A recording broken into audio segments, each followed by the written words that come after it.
Lero pa Nyasa Voice Box bambo licha chimwemwe mphepo akuulula mayina a mafumu ena ochokera m'boma la Machinga amene akuti anali ku nyumba ya chifumu mu mzinda wa Lilongwe kumeneko amakacheza ndi mtsogoleri wa dziko lino olemekezeka Tusi Makathe Chakwera. Ndizobe kuti kumeneko ndithu amafumu amenewa alandira ndalama ena ma 200,000 ena ma 70,000 ndi cholinga chokuti asapote chipani cha Malawi Congress Party komanso achakwera pa ulendo wawo opita ku zisankho za 2025. Tete limodzi pano pa Nyasa Voice Box timve kuti alichali mphepo akuti chani pa nkhani imeneyi ndipo akamaliza chonda Malawi mutiuze ndi comment section below kuti maganizo anu ndi otani pa nkhani imene mutiuza pano pa Nyasa Voice Box. Mwaswera bwanji okondedwa omvera ku nthawi ino ya madzulo. Ine ndi Richard Chimwemwe Mphepo. Lero siku lachitatu pa 22 of January 2025 ndabwera nthawi ino ya madzulo mwachangu mwammangu Amalawi kufuna kukudziwisani zongochitika kumene, breaking news. Amalawi monga tikuyembekezera komanso mmene timamvera kuna kuti apresident athu amayenera kunyamuka mdziko muno kupita mdziko lija la America. Muthenga wawo umamveketsedwa kunena kuti akufuna akapepese anthu amene nyumba zawo zapya. Komano ali mkati mwa malingaliro amenewa Amalawi ochuluka kwambiri anadandaulapo, anayankhulapo zimene tingazifotokozere kunena kuti zaonesa maturity kwa mtsogoleri kuti atha kutengapo gawo ndi kulephera. Koma zimene zachitika nchiyani? Madzulo ano pamene nthawi yanga ikuti 4 minutes to 4, breaking news imene ndikufuna kukuuzani pano ndionena kuti mafumu aku Eastern Region, mafumu ake ochokera boma la Machinga okha, mafumu aku Eastern Region mboma la Machinga iwowanso anali nawo pa ulendo opita kukaona America ndi a president. Mwatsoka ulendo walephereka, anthu ochuluka atadandaula zakuyendayenda kwa mtsogoleriyu. M'malo mwake kunali mkumano ku nyumba ya boma kumene mtsogoleri wa dziko lino wapempha mafumuwa kuti amuthandize kapena kuti ampange sapoti kuti awine chisankho chimene chikubwerachi cha 2025. Mkufotokoza kwawo mtsogoleriyu wapempha kuti mu zaka zisanu kapena zaka 5 zimene zapitazi mtsogoleriyu anali bize kukonza ndi kuwongola mafupa komanso kuthuzula zithupsa. M'malo mwake ampasenso zaka zina zisanu kuti alamulirenso zikoli. Zimenezi ndi zimene zikuchitika mziko muno. Timanena kunati tili ndi mafumu athu ena amene ndi adyera amene akumayiwala kunena kuti anthu awo kumachinga komweko ndi kumene tidathamanga kumakagawa ufa, anthu akudya chiteze kumachinga komweko, anthu akusowa thandizo. Lero mafumu amene wawa anakakumana ndi mtsogoleri wa dziko kuchita kubwekera kunena kuti komatu ndiye kunali kudya. Kodi zimakhala chonchiso ku nyumba ya boma? Na mtsogoleriyo powathokoza mafumuwa alandira thandizo lawo motere. Ndiye muyamba kudabwa kunena kuti zikutheka bwanji mkumano unali uku watulusa ndani? Ndikatchula mafumu onde muzifunsana atulusa ndi angana, apereka uthengawo ndi akuti. Koma izi ndizochitika. Ma senior TAs amalandira aliyense 200,000, ma TA amalandira 150,000 aliyense, ndipo ma group village headman ena amene anatengedwa amene mayina awo ena sitidawatenge apa alandira aliyense 70,000.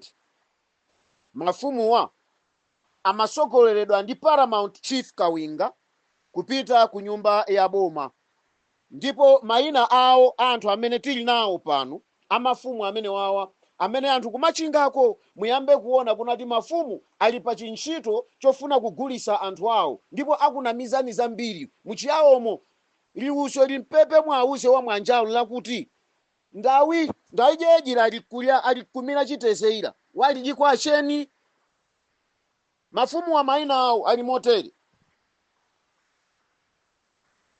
Paramount Chief Kawinga, atiye Astola, atiye Nsanama, afumu anyumwanyumwa, ankola, ankula. Mene ndikutero moto ndamuzitha kusiya kuti kodi asitola ndi apa ndoti chamulionde mumu mene munditiye stola mene tikamati nkula ndiye tikulowera chakuchingale kuchingale thanofuko kwa nkula kumeneko. Ankola ndiye muzi wanokha kwa ankola ndi kumeneno akuchokeratu ndengere ndengere being one of the activists amene akutsutsana nawo koposa bomali, koma mfumu yake ikukanyamukanso ndi kupita kumenekuko. Ndiye tikunena kuti angokwe, anyambi, chechamba, chechiwalo, chenchunguza, amulomba komanso amwachandi amene wani mafumu olowatakana olowatatani. Awa ndi amene akufuna kupereka dziko kulika pa moto. Amalawi mudziwe zimenezi. Imeneyo inali breaking news imene ndimafuna kukupasani. Wokondedwa Amalawi anzanga, posachedwa apa ndimamvesera uthenga wina umene umatsutsa za mkulu wina kunati sali kuno koma ali mdziko la South Africa. Ine Richard Chimwemwe Mphepo lero ndachita chisomo. Mkulu amene takhala tikugwira naye ntchito ku Malawi First sitinamuonepo eya, timangomva audio. Koma akuluakulu tikamanati anthu ani ma Bin Laden, so simple in appearance you cannot even think kunena kuti awa ndi Comrade Ntanyiwa. Ine ndikuyikira umboni, ndaonana nawo maso ndi maso kunchewu pa Anambawala. Mmene ndanena pa Anambawalapa ndi pamene anagona ndi atandiyimbira foni anachoka ndikufika pa Ambewe Rest House. Ambewe Rest House ili pa Old Depot. Pa Old Depot ndi pameneno pali Ambewe Rest House. Ndipo anthu amene anazungulira pamenepo anadabwa kunati munthu une ndikukumana ndi munthu, ndipo munthu amene ndinakumana nayeyo tayankhulana zinthu zingapo, sipanapite nthawi akwera galimoto ine kundilipirira njinga, ine kumanyamuka iwo nkumapita kuti akuthamangira ku Blantyre. Izi zikufuna zitanthauze kuti chani? Timafuna tinene chonchi kunati nthawi zambiri kukhala activist koma osaziwa kunati activism imene waitengayo cholinga chake nchiyani, umayamba kumayankhula mbwebwe, kuyamba kufuna kumanyoza azinzako. Mayankhula zopanda pake, mukuyankhula simuli ziko muno munali ku South Africa, forgetting kunena kuti inuyo mwakhalanso muli ku South Africa, mutabwera ku South Africa kubwera kuno chimene mumayankhulanso nanunso mmapropaganda kutheka. Amalawi ni manena kuti zisatichedwese, zisatipusise, chifukwa kunjaku kuti Safintra wapasidwa ndalama za nkhani kuna kuti athane ndi ma activist powapekera nkhani. Ndiye Safintrayu wapitanso ndi kukapeza ma activist ena amene ife timakhala nawo chiyembekezo, amene angakhale sikolo limodzi sadapangeko demonstrations koma ndalama amatolera. Kutolera ndalama ma demonstrations osapanga ndi kumagwiritsa ntchito ndalamazo zofuna zawo. Kutolera ndalama ma demonstrations osapanga ndalamazo ndi kumagwiritsa ntchito zofuna zawo. Ndipo Amalawi munakhulupirira kuti mdziko muno ngati muli organization imene ikatolera ndalama imakagwiritsa ntchito, ife imakuwuzani tikufuna PA system, tizafunika transportation, tifuna malo ogona, tifuna ma placards, tifuna kuti anthu ayende. Zinthu ngati zimenezo timapanga, inu nkutithandiza ifenso kuyesesa mbali yathu, chinthu cha ndikukwanisa nkuchichita. Ndeni Malawi First, the people first, mosogozedwa ndi Aboni Kalinga. Anthu ena amene tawayesa kuti tiyende nawo samazindikira zona kuti ndalama zimene timagwiritsa ntchito zija ndi ndalama za inuyo Amalawi akufuna kwabwino. Ena Malawi muno mumapereka ma 500, kupereka ma 5000, ma 2000, ena ma 1000. Tikapita ku South Africa ndoti tikuyambira ma 20 rands ndikumatumiza ma 3000 rands. Anyamata mu South Africa olikonda dziko la Malawi ndikumatumiza. Koma amati tikawatenga kunati tiyeni tigwire nanu ntchito, ati tumawa ndi Amalawi, ifenso tikutumikira Amalawi. Diso lawo limayang'ana kunena kuti pali andale amene atipasa ndalamazo, ndipo amakonda kutchula zimafiga zosiyana ndi ndalama ndili nazo. Ndiye ine being treasure ndimabwera pa chizungu timati transparency and accountability. Ndalama ina yonse imene ndatolera timalemba listi. Ndalama zimene takatulusazo ndalamazo ndi izi, amene apereka ndi awa. Ndalama yathu yonse ikukwana 700,000.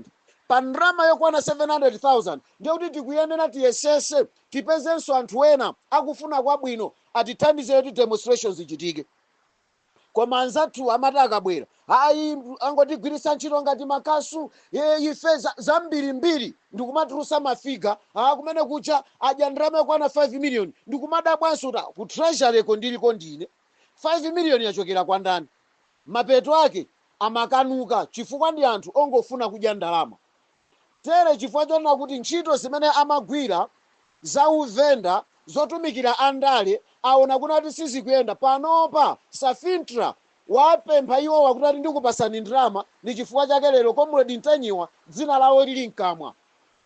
Musadabwe kunati amene akutchula zina la Comrade Ntanyiwa khala ngati munthu woyipa. Anthu amene ndi amene nosanapangepo kanthu koma amatolera ndrama ma demonstrations osachita.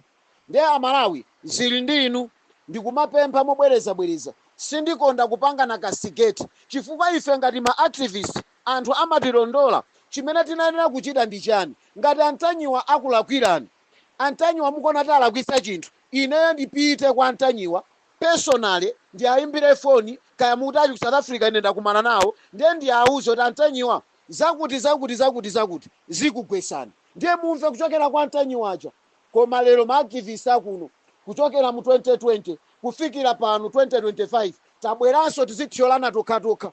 Malo moti tiforokoze za mavuto amene Amalawi akumana nawo tamba kulimbana ma activists tokha. Amalawi asatitenge uchitsiru chifukwa cha kusaganiza bwino kwa anthu awiri kapena atatu amene khalidwe lawo ndi lotolera ndrama mwa anthu andale, lotolera ndrama mwa anthu kumati azinyoza anzawo. Ife sitipanga nawo zimenezo.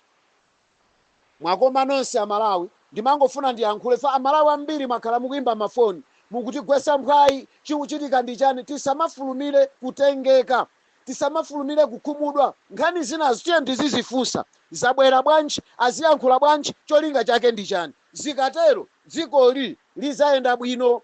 Wabodzayo muzampeza, ndakuwuzani kale kuti wina adanena kuti ndakalandira ndrama amphepo apongolani ndi akalindo, koma nokha mutaunguza ndikuona munapeza tolandira ndrama uja adakalibe pansewu, wosalandira ndramayo analowa kuboma. Leronso zikuchitika izi ndi 2025 MCP tusa ndrama za nkhani lizo apasa gula china Safintra, akawapasa china Safintra azifuna anthu oti agwire nawo ntchito aziyapasa ndalama. Ndicho chonati tiziyambana tokha ma activists. Uchitsiru utheretu. Mwakoma nonse Amalawi, ambuye akudachiseni zikomo.